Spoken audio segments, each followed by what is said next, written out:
নীরব নিস্তব্ধ নিঝুম রাতে ছোট্ট একটি কুটিরে শুয়ে আছেন বিখ্যাত তাপস ইব্রাহিম ইবনে আদহাম রহমতুল্লাহি আলাই। ঠিক এমন সময় তিনি এক অদ্ভুত স্বপ্ন দেখলেন।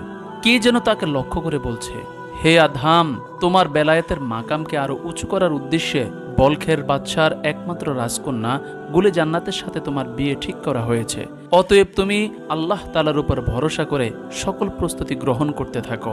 হঠাৎ এমন অদ্ভুত স্বপ্ন দেখে তিনি ঘুম থেকে উঠে বসলেন এবং গভীর চিন্তায় মগ্ন হয়ে ঘরের মধ্যে হাঁটতে শুরু করলেন আর ভাবতে লাগলেন, বলখের রাজকন্যাকে আমার মতো নগণ্য ফকিরের নিকট কে বা বিবাহ দিবে। এমন চিন্তা করতে করতে সারাটি রাত কেটে গেল। অতঃপর তিনি এই সিদ্ধান্তে উপনীত হলেন যে নিশ্চয় এটা কাল্পনিক মিথ্যা স্বপ্ন হবে, কেননা রাজকন্যাকে আমার মতো ফকিরের নিকট কেউ বিবাহ দিবে না। এই চিন্তা করে স্বপ্নের আদেশকে মন থেকে দূরে সরিয়ে দিলেন এবং নিত্যদিনের অভ্যাস অনুযায়ী জঙ্গলে কাঠ কাটতে বের হলেন। জনমানবহীন গভীর জঙ্গলে বসবাসকারী দরবেশ আদহামের অভ্যাস ছিল তিনি সারাদিন জঙ্গলে কাঠ কাটতেন এবং রাত্রিবেলায় সারা রাত আল্লাহ তাআলার ইবাদতে কাটিয়ে দিতেন। অতঃপর জুমার দিন সকালবেলা উক্ত কাঠের বোঝা মাথায় বহন করে লোকালয়ের বাজারে যেতেন এবং তা বিক্রি করে যে টাকা পেতেন তা হতে কিছু টাকা গরিব ও অসহায়দের মধ্যে দান করে দিতেন এবং বাকি টাকার মাধ্যমে এক সপ্তাহের প্রয়োজনীয় সদাই খরিদ করতেন। অতঃপর জুমার নামাজ আদায় করে আবার জঙ্গলের উদ্দেশ্যে ফিরে আসতেন। এভাবে চলছিল দরবেশ আদহামের জীবনধারা। ওই অদ্ভুত স্বপ্ন দেখার কিছুদিন পর একদা দরবেশ আদহাম লাকড়ির বোঝা মাথায় নিয়ে জঙ্গল হতে লোকালয়ের উদ্দেশ্যে রওনা করলেন এবং যেতে যেতে লোকালয়ের কাছাকাছি এসে যখন পৌঁছালেন, আল্লাহর কি মহিমা, সেদিন রাজকন্যা গুলে জান্নাতও তার নিয়ম অনুযায়ী প্রাসাদের অদূরে অবস্থিত ফুলবাগানে বেড়াতে বের হয়েছিলেন। এমন সময় দরবেশ আদহাম শুনতে পেলেন যে রাজদরবারের ঘোষকগণ ঘোষণা করছে, সকলে সরে দাঁড়াও, রাস্তা ফাঁকা করে দাও, বলখের একমাত্র রাজকন্যা গুলে জান্নাত এই পথ দিয়ে আসছেন। যখন তিনি এমন ঘোষণা শুনতে পেলেন যে এই রাস্তা দিয়ে রাজকন্যা আগমন করবেন এবং তার নিরাপত্তার জন্য রাস্তা সাময়িকভাবে বন্ধ করা হচ্ছে, তখন তিনি আগ্রহী হয়ে রাজকন্যার পালকি দেখার জন্য রাস্তার এক পাশে দাঁড়িয়ে রইলেন। অতঃপর অল্প কিছুক্ষণের মধ্যেই রাজকন্যার পালকি সে পথ ধরে সামনে অগ্রসর হতে লাগলো। ঠিক এমন সময় একটি ঝটিকা বাতাস এসে রাজকন্যার পালকির পর্দা উড়িয়ে দিল। পর্দা উড়িয়ে দিতেই রাজকন্যার দৃষ্টি বাহিরে নিপতিত হলো এবং খোদাই কুদরতের ইশারায় উৎসুক জনতার মাঝে রাজকন্যার দৃষ্টি শুধুমাত্র দরবেশ আদহামের নুরানি চেহারার উপরেই পতিত হলো। রাজকন্যার দৃষ্টি দরবেশের চেহারায় পতিত হওয়ার সাথে সাথে তার চোখ ঝলসে উঠল এবং সে অপলক নয়নে দরবেশের দিকে তাকিয়ে থাকতে লাগলো, কারণ তার চেহারার মধ্যে এক আধ্যাত্মিক নূর চকমক করছিল। এদিক থেকে দরবেশ আদহামও রাজকন্যাকে বিয়ের উদ্দেশ্যে এক নজর দেখে নিলেন। রাজকন্যার লাবণ্যময় চেহারা দেখেই তাকে তার পছন্দ হয়ে গেল, কিন্তু নিজের অবস্থানের কথা চিন্তা করে রাজকন্যার সাথে বিবাহ বন্ধনে আবদ্ধ হওয়াকে দুঃস্বপ্ন ভেবে সেখান থেকে সে আস্তে আস্তে বিদায় গ্রহণ করলো এবং তার প্রয়োজনীয় কাজ সেরে জঙ্গলের পথে আবার রওনা করল। এরপর রাত্রিবেলা যখন তিনি তার ছোট্ট কুটিরে শয়ন করলেন, তিনি আবারও স্বপ্নে দেখলেন যে কি যেন তাকে লক্ষ্য করে বলছে, হে আদহাম, তোমার বেলায়েতের মাকামকে আরো উঁচু করার উদ্দেশ্যে বলখের একমাত্র রাজকন্যা গুলে জান্নাতের সাথেই তোমার বিবাহ ঠিক করা হয়েছে। অতএব তুমি আল্লাহ তাআলার উপর ভরসা করে সকল প্রস্তুতি গ্রহণ করতে থাকো। দরবেশ আদহাম এমন স্বপ্ন দেখে ঘুম থেকে জেগে উঠলেন এবং গভীর চিন্তায় নিমগ্ন হলেন আর ভাবতে লাগলেন, রাজকন্যাকে আমার মতো ফকিরের নিকট কে বা বিবাহ দিবে। কিন্তু বারবার একই স্বপ্ন দেখায় তিনি দৃঢ় প্রত্যয় গ্রহণ করলেন। এবার তিনি সরাসরি রাজার নিকট গমন করে রাজকন্যাকে বিবাহ করার ব্যাপারে সব কথা খুলে বলবেন। এ সকল চিন্তা করতে করতে রাতের অন্ধকার কেটে ভোরের আলো পূর্ব দিগন্তে ফুটে উঠল। অতঃপর সকালবেলা তিনি তার নিয়ম অনুযায়ী বন থেকে যে কাঠ কেটেছিলেন সেই কাঠের বোঝা মাথায় বহন করে লোকালয়ের বাজারের উদ্দেশ্যে রওনা করলেন। বাজারে পৌঁছে উক্ত কাঠের বোঝা বাজারে বিক্রি করে দিলেন। অতঃপর তিনি তার প্রয়োজনীয় জিনিসপাতি ক্রয় করে রাজদরবারের উদ্দেশ্যে রওনা করলেন। দীর্ঘ পথ হাঁটার পরে অবশেষে রাজদরবারে এসে তিনি উপনীত হলেন। রাজদরবারে উপস্থিত হওয়ার পর তিনি সরাসরি রাজার সম্মুখে গিয়ে উপস্থিত হলেন। বলখের বাদশা ছিলেন খুবই ন্যায়পরায়ণ ও দয়ালু স্বভাবের। দরবেশ আদহামকে দেখা মাত্রই তিনি ফকির ভেবে তাকে সাহায্য দিতে চাইলেন, কিন্তু দরবেশ আদহাম তা নিতে অস্বীকার করলেন এবং বললেন, আমি জানি আপনি কাউকে আপনার দরবার হতে খালি হাতে ফেরত দেন না। আপনি আমাকে সাহায্য করতে চেয়েছেন, এজন্য আমি আন্তরিকভাবে খুশি হয়েছি। তবে হে মহামান্য বাদশাহ, আমি আজ ভিন্ন একটি উদ্দেশ্য নিয়ে আপনার নিকট এসেছি। আশা করি আপনি আমাকে নিরাশ করবেন না। রাজা বললেন, আপনার আরজি আমাকে বলুন, আমি আপনার কথা শুনছি। তখন হযরত আদহাম রহমতুল্লাহি আলাই বললেন, আমি আপনার একমাত্র রাজকন্যা গুলে জান্নাতকে বিয়ে করে রাসূল পাক সাল্লাল্লাহু আলাইহি ওয়াসাল্লামের সুন্নত পালন করতে চাই। দরবেশ আদহামের মুখে এমন কথা শুনে সমস্ত রাজদরবার কিছু সময়ের জন্য স্তব্ধ হয়ে গেল। রাজা তার কথা শুনে মৃদু হাসলেন এবং তাকে জিজ্ঞেস করলেন, আপনার বাড়ি কোথায় আর আপনার নাম কি? দরবেশ আদহাম তখন আঙ্গুলের ইশারা দিয়ে বললেন, আপনার রাজ্যের শেষ সীমানায় অবস্থিত যে জঙ্গলটি রয়েছে সেখানেই আমার বাসস্থান। আমার নাম আদহাম, আমি জঙ্গলেই বসবাস করি। রাজা পুনরায় জিজ্ঞাসা করলেন, আচ্ছা, রাজকন্যাকে যদি আপনার নিকট বিয়ে দেই তাহলে আপনি তাকে কোথায় রাখবেন এবং কিভাবে তার ভরণ পোষণ দিবেন? সরল মনা দরবেশ আদহাম উত্তর দিল, আমি রাজকন্যাকে বিয়ে করে আমার সাথে জঙ্গলেই রাখব এবং জঙ্গল হতে কাঠ কেটে বাজারে বিক্রি করার মাধ্যমে যে টাকা পাবো সে টাকা দিয়েই রাজকন্যার ভরণ পোষণ আদায় করব। দরবেশের মুখে এমন কথা শুনে সমস্ত রাজদরবার অট্টহাসিতে ফেটে পড়ল। কিন্তু কেউ দরবেশকে না চিনলেও রাজা দরবেশকে ঠিকই চিনেছেন, কারণ তার চেহারার মধ্যে এক আধ্যাত্মিক নূর চকমক করছিল। তাই রাজা রাগান্বিত না হয়ে দরবেশ আদহামকে লক্ষ্য করে বললেন, আমি এই বিষয়ে ভেবে চিনতে পরে আপনাকে জানাবো, এখন আপনি আসতে পারেন। দরবেশ আদহাম বললেন, হে মহামান্য বাদশাহ, আমি কবে আসব? আপনি যদি নির্দিষ্ট দিন তারিখ বলে দেন, আমি অবশ্যই সেদিন আপনার নিকট আসব এবং তার উত্তর নিয়ে যাব। দরবেশের কথা শুনে বাদশাহ পড়লেন ভীষণ বিপদে। তিনি কি থেকে কি করবেন কিছুই বুঝে উঠতে পারছিলেন না। অবশেষে তিনি বলেই ফেললেন, আপনি আগামী জুমার দিন রাজদরবারে আসবেন এবং আমার সাথে সাক্ষাৎ করে আপনার প্রস্তাবের জবাব নিয়ে যাবেন। অতঃপর দরবেশ আদহাম সালাম বিনিময় করার মাধ্যমে রাজদরবার থেকে বিদায় গ্রহণ করে জঙ্গলের উদ্দেশ্যে রওনা করলেন।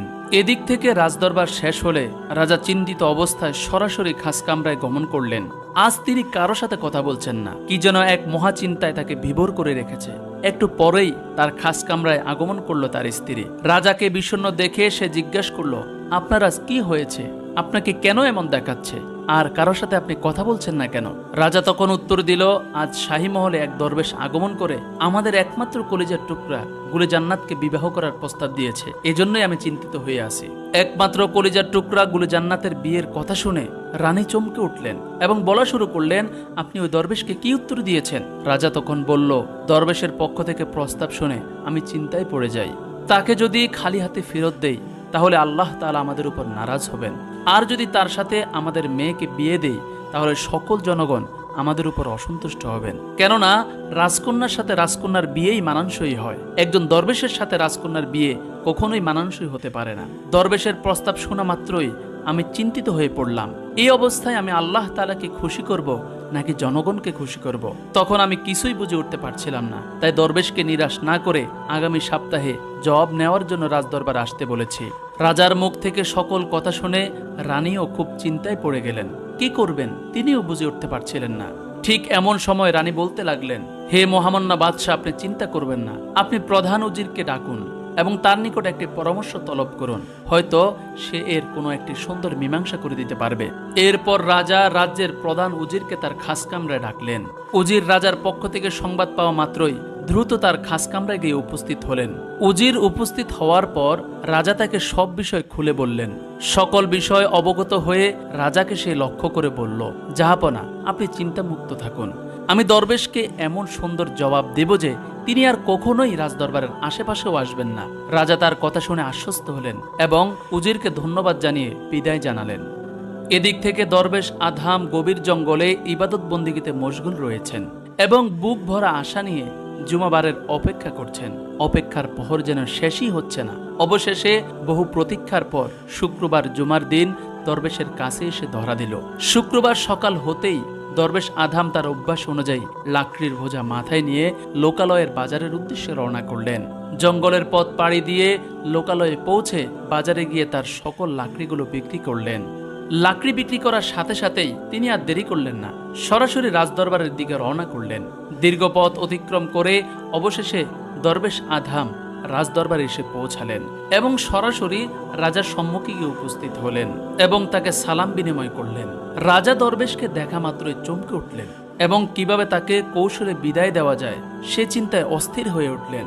অতঃপর দরবেশ আধাম রাজাকে লক্ষ্য করে বললেন, হে মহামান্য বাদশাহ, আপনি বলেছিলেন আমি যেন এই জুমায় আপনার দরবারে গমন করে আপনার নিকট থেকে প্রস্তাবের জবাব নিয়ে যাই। সেজন্য এ গোলাম আপনার দরবারে হাজির হয়েছে। মেহেরবানি করে আপনার মতামত আমার নিকট খুলে বলুন।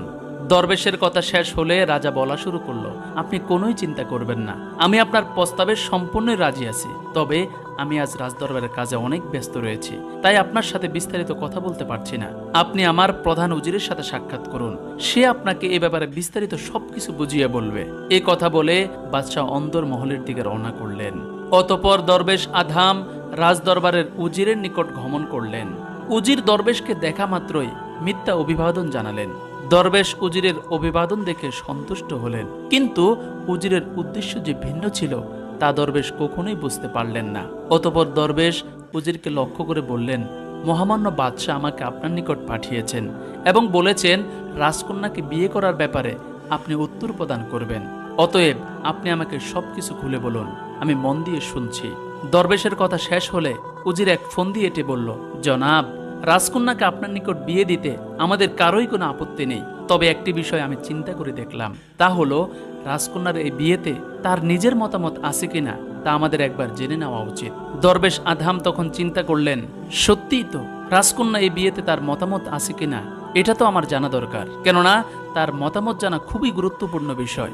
অতঃপর দরবেশ আধাম উজিরকে লক্ষ্য করে বলল, আপনি মেহেরবানি করে যান, রাজকন্যার মতামত জেনে আসুন, আমি এখানেই অপেক্ষায় রয়েছি। এরপর উজির এক মিথ্যা নাটক সাজালো। সে রুম থেকে বের হয়ে রাজকন্যার সাথে দেখা না করেই কিছুক্ষণ পর পুনরায় রুমে আবার ফিরে আসলো। উজির রুমে ফিরে আসার পর দরবেশ তাকে বলল, রাজকন্যা কি মতামত প্রকাশ করেছে? সে কি এ বিয়েতে রাজি আছে নাকি রাজি নেই? আমাকে বিস্তারিত বলুন। উজির বলল, রাজকন্যার নিকট আপনার প্রস্তাব রাখার সাথে সাথে সে সম্মতি প্রকাশ করেছে, তবে একটি শর্ত দিয়েছে। সেই শর্ত যদি আপনি পূরণ করতে পারেন তাহলে আপনার সাথে সে বিবাহ বন্ধনে আবদ্ধ হতে তার কোনোই আপত্তি থাকবে না।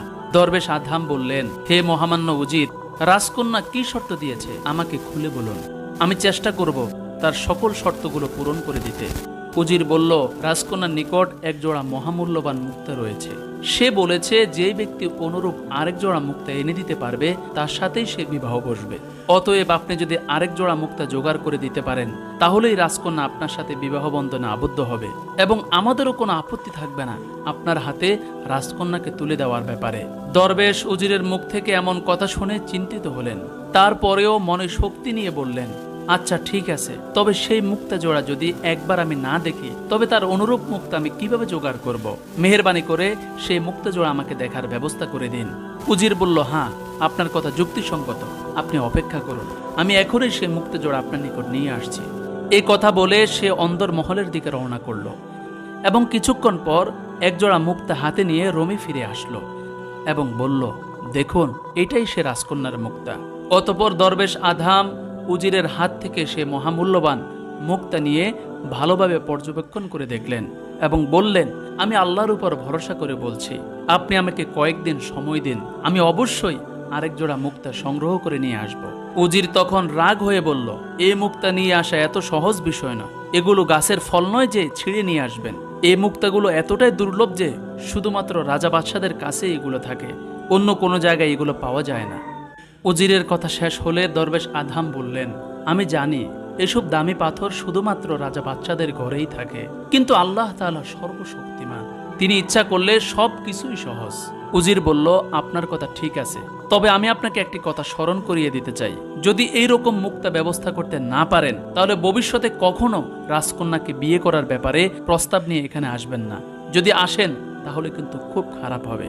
দরবেশ জবাব দিলেন, আপনি নিশ্চিত থাকুন, আল্লাহ তাআলার রহমতে আমি অবশ্যই তা সংগ্রহ করে এখানে নিয়ে আসব।